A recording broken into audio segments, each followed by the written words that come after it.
അസ്സലാമു അലൈക്കും വറഹ്മത്തുള്ളാഹി തആല വബറകാതുഹു. വളരെ വേദനിപ്പിക്കുന്ന, ഇന്ത്യക്കാരായ എല്ലാവർക്കും വിഷമമുണ്ടാക്കുന്ന, അല്ലെങ്കിൽ കേൾക്കുന്നവർക്കെല്ലാവർക്കും മനസ്സിൽ വിഷമമുണ്ടാക്കുന്ന ഒരു വാർത്തയാണ് ഇപ്പോൾ പുറത്തു വന്നുകൊണ്ടിരിക്കുന്നത്. എയർ ഇന്ത്യയുടെ ബോയിങ്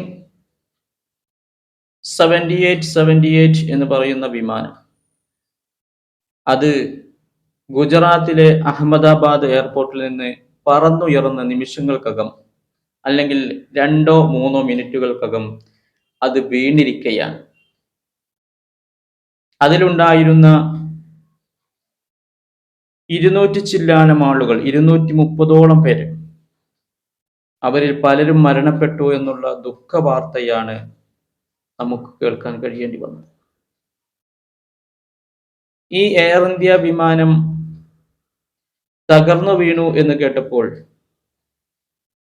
ഞാൻ ആദ്യമായിട്ട് സഞ്ചരിച്ച, അല്ലെങ്കിൽ എൻ്റെ വിമാനയാത്രയിലെ ആദ്യത്തെ യാത്ര എയർ ഇന്ത്യ വിമാനത്തിലായിരുന്നു.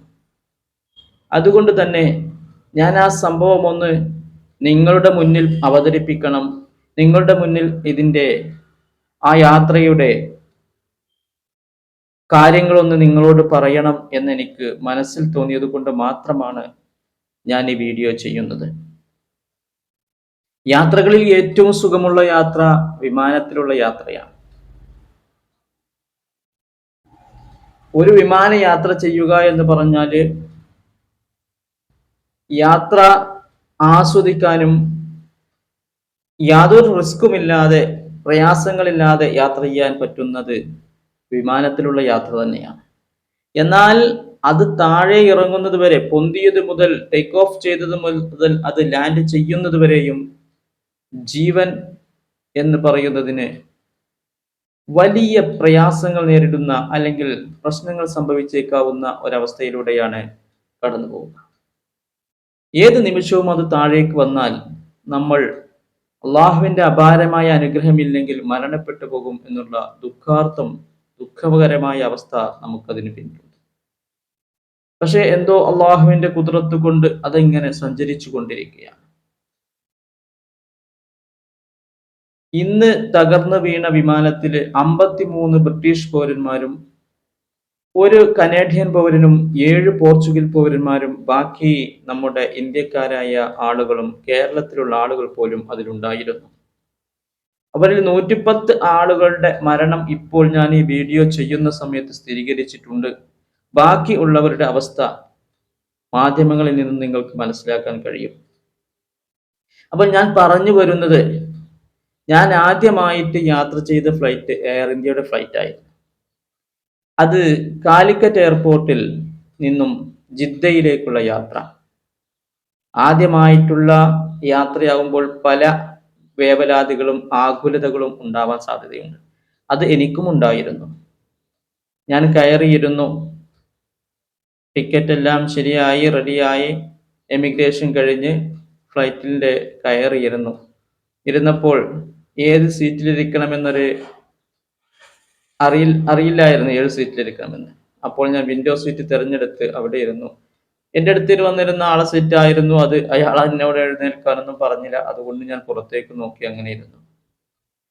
എന്നിട്ട് ഫ്ലൈറ്റ് പോവാൻ തുടങ്ങിയപ്പോൾ എനിക്ക് നല്ല പേടിയുണ്ടായിരുന്നു, നല്ല ഭയമുണ്ടായിരുന്നു. അങ്ങനെ ഞാൻ അദ്ദേഹവുമായി ഇങ്ങനെ സംസാരിച്ച് യാത്ര ചെയ്യാണ്. അപ്പോൾ പുറത്തേക്ക് നോക്കുമ്പോൾ ഈ ഫ്ലൈറ്റിന്റെ ചിറക് അതിങ്ങനെ പുറത്തേക്ക് നല്ല നീളത്തിൽ ഇങ്ങനെ കാണും.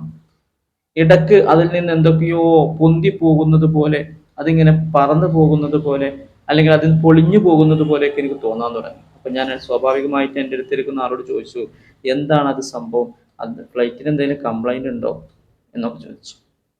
അപ്പൊ അയാൾ പറഞ്ഞു, എയർ ഇന്ത്യയുടെ ഫ്ലൈറ്റ് ആണ് ഇത്, ഇങ്ങനെ തന്നെയാണ്. എയർ ഇന്ത്യയുടെ ഫ്ലൈറ്റ് ആവുമ്പോൾ വലിയ ഒരു ഗുണമുള്ള ഫ്ലൈറ്റ് അല്ല എന്നുള്ള രീതിയിൽ അയാൾ സംസാരിച്ചു. മാത്രമല്ല, ഇതിങ്ങനെ ജർക്ക് ചെയ്യാൻ തുടങ്ങി, ഇടയ്ക്കൊക്കെ ഇങ്ങനെ ആടും, വല്ലാത്ത ആട്ടം.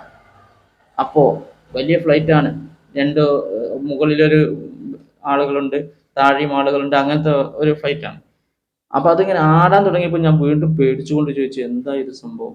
അപ്പോൾ അദ്ദേഹം പറഞ്ഞു, ഇതിൽ ഞാൻ യാത്ര ചെയ്യാറുണ്ട്, ഇങ്ങനെ തന്നെയാണ് ഇതിന്റെ അവസ്ഥ.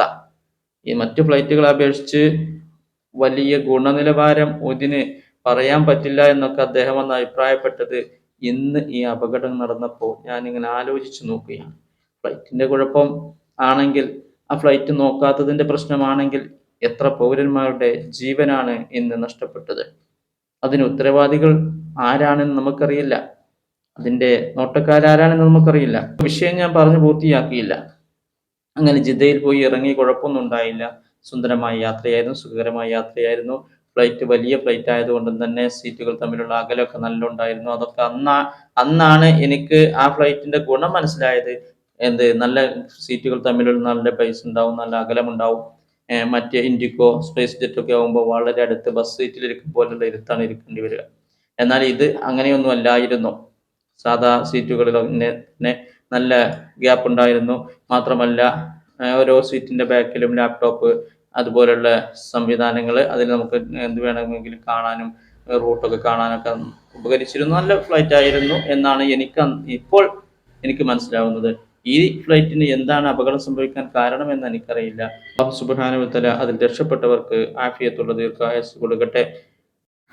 മരണപ്പെട്ടവർക്ക് ആദരാജ്ഞലികൾ അർപ്പിച്ചുകൊണ്ട് ഞാൻ ഈ വീഡിയോ അവസാനിപ്പിക്കുന്നു. അസ്സലാമു അലൈക്കും വറഹ്മത്തുള്ളാഹി തആല വബറകാതുഹു.